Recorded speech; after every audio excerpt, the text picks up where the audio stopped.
My name is Jagdish Adhikari. I'm Maths faculty at Vidya Mandir classes HAL Korwa. Dear student, this week is our Olympiad week and topic for this week is integers. Today we are going to do DPP first sheet of integer starting with question number 1. Question number 1. A submarine was situated 800 feet below sea level.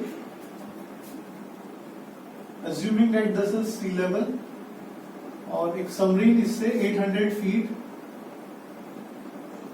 नीचे की तरफ situated है, down मतलब नीचे की तरफ है तो माइनस, और फिर उसके बाद वो असेंड मतलब ऊपर उठ जाती है कितनी 250 फीट। तो 250 फीट अपनी इस वाली पोजीशन से ऊपर की तरफ आ जाती है।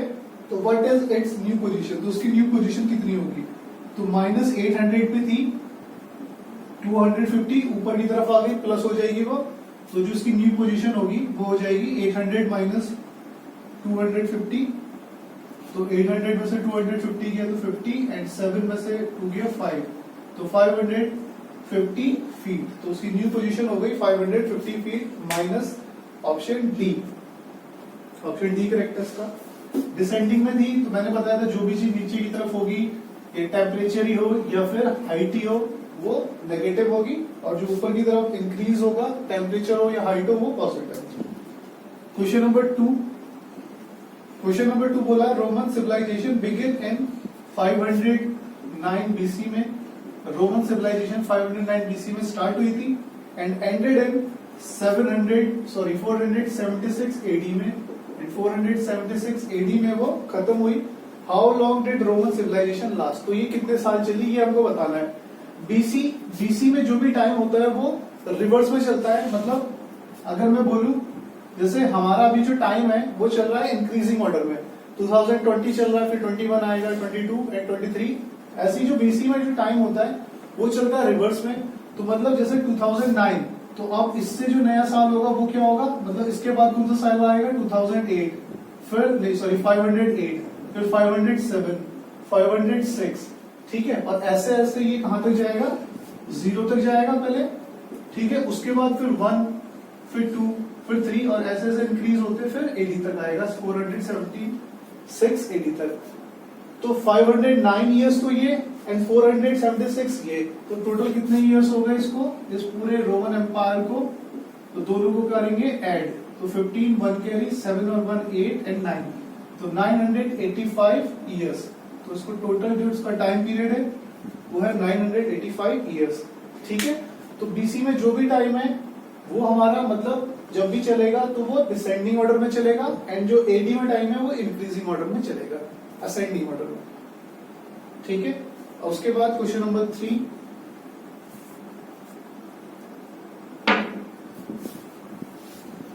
क्वेश्चन नंबर 3 में बोला है in the Sahara desert one day it was 136 Fahrenheit. तो सारा डेजर्ट में एक दिन 136 फ़ारेनहाइट था temperature, and in the Gobi desert the temperature was 50 Fahrenheit recorded. और गोबी टेम्परेचर में जो गोबी डेजर्ट में जो टेम्परेचर है वो इतना रिकॉर्ड हुआ, ठीक है। दोनों ये डेजर्ट्स के नाम है। उसके बाद व्हाट इज, जैसे ये सारा डेजर्ट तो हमारा अफ्रीका में, एंड गोबी मंगोलिया में, तो what is the difference between these two temperature, तो इनके बीच में कितना डिफरेंस है, ठीक है। तो दोनों को क्या कर देंगे, सब्ट्रैक्ट कर देंगे, पता चल जाएगा डिफरेंस। तो डिफरेंस के लिए बड़ा टेम्परेचर माइनस छोटा टेम्परेचर, एंड ये आ गया हमारा 86 फ़ारेनहाइट। तो दोनों के बीच में जो डिफरेंस है वो है 86 फ़ारेनहाइट।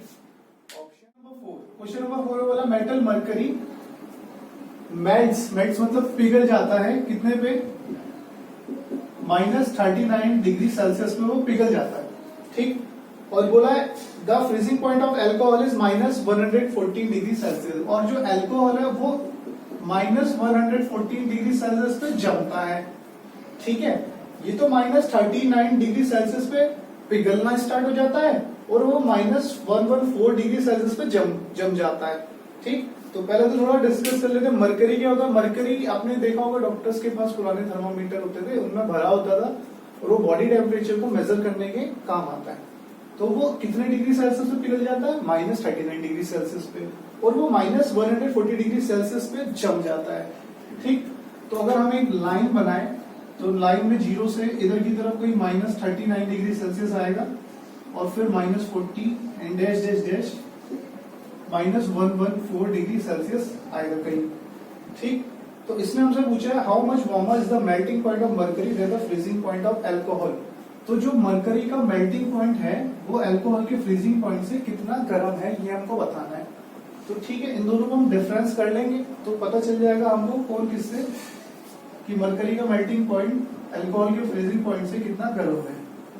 ठीक है, बड़ी वैल्यू आगे, नेगेटिव में जितनी छोटी वैल्यू उतनी बड़ी, तो बड़ी वैल्यू आगे और फिर छोटी वैल्यू, तो -39 प्लस -40 माइनस माइनस प्लस तो 114 एंड दोनों को हम डिफरेंस करेंगे तो 4 में से 9 गए 5, 14 में से 9 गए 5 एंड 10 में से 3 गए 7, तो 75 डिग्री सेल्सियस ज्यादा है किसका melting point, freezing point mercury का मेल्टिंग पॉइंट अल्कोहल के फ्रीजिंग पॉइंट से 76 डिग्री ज्यादा है, 25 डिग्री ज्यादा है।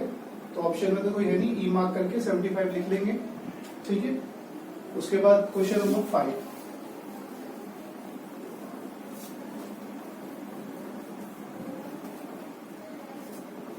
क्वेश्चन नंबर 5 में बोला temperature of a city 4 degree Celsius है, टेम्परेचर सिटी को 4 डिग्री सेल्सियस है। The next day temperature falls by 5 degree Celsius, अगले दिन टेम्परेचर 5 डिग्री सेल्सियस फॉल मतलब कम हो जाता है। तो कम होगा तो नेगेटिव लेंगे माइनस में। What is the temperature of the city next day, तो सिटी का अगले दिन टेम्परेचर कितना रहा। ठीक है, अगले दिन उसका -5 डिग्री कम हो गया तो टेम्परेचर कितना रहा होगा, तो माइनस का 1 डिग्री सेल्सियस रहा होगा। ठीक, question number 6, a diverse descend 50 feet in the water from the boat at the surface of a lake। एक ड्राइवर बोट मतलब नाव से -50 फीट जो है वो पानी के अंदर चला जाता है।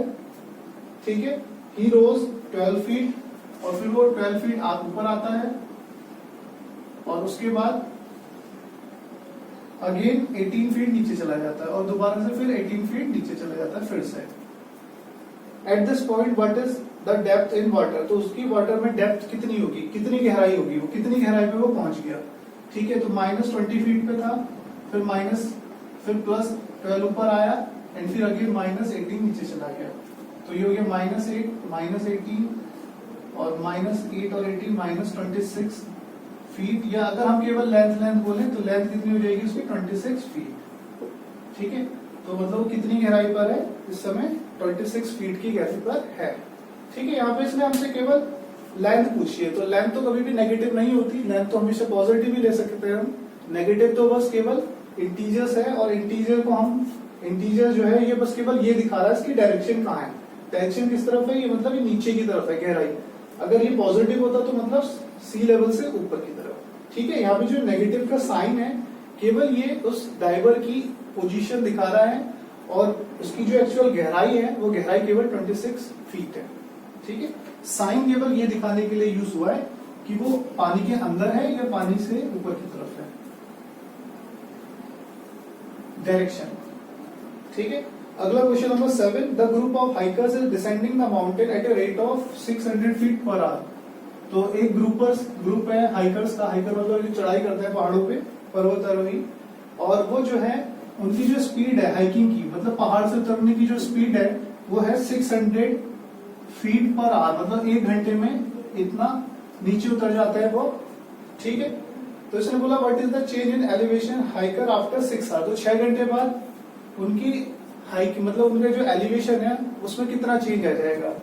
तो 1 घंटे में 600 उतरना है तो 6 घंटे में कितने हो जाएंगे, 6 × 600 3600 फीट। तो वो 6 आवर बाद 3600 फीट कहाँ नीचे की तरफ आ चुके होंगे, माइनस क्या शो कर रहा है, नीचे की तरफ आ चुके होंगे। ठीक है, what is the change in elevation of hiker after 6 hour, तो 6 घंटे बाद उनकी जो पोजीशन होगी वो क्या होगी, माइनस का 36 फीट, वो -36 फीट नीचे आ चुके होंगे। ठीक, इसमें माइनस का 3600 फीट भी है और प्लस का 3600 फीट भी है, तो इसका आंसर जो है करेक्ट वो -3600 फीट है। ये माइनस क्या दिखा रहा है कि उनका जो एलिवेशन, उनकी जो पोजीशन है वो पहले वाले से नीचे की तरफ है, कितना, माइनस का 3600 फीट।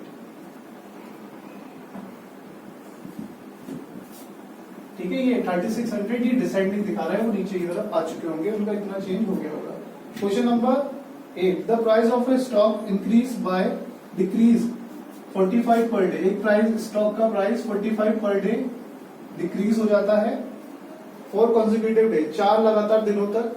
तो what was the total change in the value of stock over 4 day period. तो 4 दिनों में उसकी वैल्यू में कितना चेंज आया। तो 45 हर डे चेंज होता है, तो 4 दिनों में टोटल कितना चेंज हो गया होगा, 4 इंटू 45 20 टू कैरी 16 टू 180। तो 180 जो है वो उसका प्राइस जो है वो डाउन हो गया होगा, कम हो गया होगा। ठीक है, तो 180 उसका प्राइस कम हो गया होगा, तो इसका ऑप्शन जो है वो माइनस का 180। ठीक है, what was the total change in the value. तो total change in the value is minus 180 रुपए उसका कम हो गया होगा। ठीक है, माइनस का जो साइन है देखो यहाँ पर ना, उसने वैल्यू में चेंज बोला, तो चेंज कितना हो गया, उसकी वैल्यू जो है 45 थी, अब वो माइनस 180 कम हो चुकी है। तो यहाँ पर 180 भी है और माइनस का 180 भी है। तो 180 तो केवल ये शो कर रहा है कि उसकी वैल्यू 180 हो गई होगी, पर माइनस ये शो कर रहा है कि उसकी वैल्यू 180 कम हो चुकी होगी। ठीक, an elevator descends into a mine shaft at a rate of 6 metre per minute. एक एलिवेटर जो है वो 6 मीटर पर मिनट की रफ्तार से नीचे की तरफ जा रहा है। It descend starts from 10 metre above the ground. वो ग्राउंड से, जैसे ये ग्राउंड है तो इससे 10 मीटर ऊपर से स्टार्ट होता है वो नीचे जाना, और वो जाता कितना तक है, वो बोला है कि इसने अगर वो माइनस का 350 मीटर, मतलब माइनस शो कर रहा है, वो नीचे की तरफ जा रहा है, अगर वो 350 मीटर नीचे जाए तो उसको कितना टाइम लगेगा, how long will it take. तो टाइम पूछा है यहाँ पे, तो टोटल डिस्टेंस उसने कितनी कवर करनी है, टोटल डिस्टेंस 10 मीटर ऊपर 350 नीचे, तो टोटल 360 मीटर उसने कवर करनी है। ठीक है, और उसकी स्पीड है 6 मीटर पर मिनट, मतलब 1 मिनट में 6 मीटर। तो टोटल टाइम कितना हो जाएगा, टोटल टाइम हो जाएगा 360 कवर करना है, 360 मीटर, और 1 मिनट में 6 मीटर जा रहा है, तो टोटल उसको 60 मिनट लगेंगे। ठीक है, टाइम इक्वल्स टू होता है ना डिस्टेंस अपॉन स्पीड। तो स्पीड इसमें दी हुई है 6 metre per minute and distance दी है टोटल हमारी 360। ठीक, तो उसको 6 मिनट लगेंगे, या फिर हम कह सकते हैं 1 आवर लगेगा। Next question number 10, the sum of 3 conjugative integer is equals to 84। ठीक है, कॉन्जुगेटिव इवन इंटीजर्स बोला, तो फर्स्ट अगर x है तो सेकंड हो जाएगा x प्लस 2 एंड थर्ड हो जाएगा x प्लस 4। कैसे, जैसे फर्स्ट इवन इंटीजर है 2, तो अगला क्या होगा, 2 में कितना प्लस करेंगे, अगला क्या होगा, 2 प्लस 2 ही तो होगा, 4 ही तो होगा इवन वाला, इवन की बात हो रही है ना, तो ऑड भी ले सकते हैं। अगला तो वैसे ऑड होगा, 3 होगा, पर इसने इवन बोला, तो इवन लाने के लिए 2 में मुझे 2 तो प्लस करना होगा, और उससे अगला क्या होगा कि 2 प्लस 2 प्लस 2 6, मतलब ये जो है इसमें मुझे पहले 2 प्लस करना है, फिर इसी में मुझे क्या प्लस करना है 4, तभी तो उससे अगला इंटीजर आएगा। तो यही हमने किया है, first x, second x plus 2, third x plus 4, फिर इन तीनों का जो सम है इसने हमको क्या दिया हुआ है, 84 दिया हुआ है। यहाँ से x की वैल्यू निकाल के इसमें रखेंगे फर्स्ट इंटीजर, इसमें रखेंगे सेकंड इंटीजर, इसमें थर्ड। ठीक है, यहाँ से x की वैल्यू निकाल के यहाँ रख लेना, आंसर आ जाएगा। तो यहाँ पर क्वेश्चन नंबर 10 तक हमारे पूरे कंप्लीट होते हैं।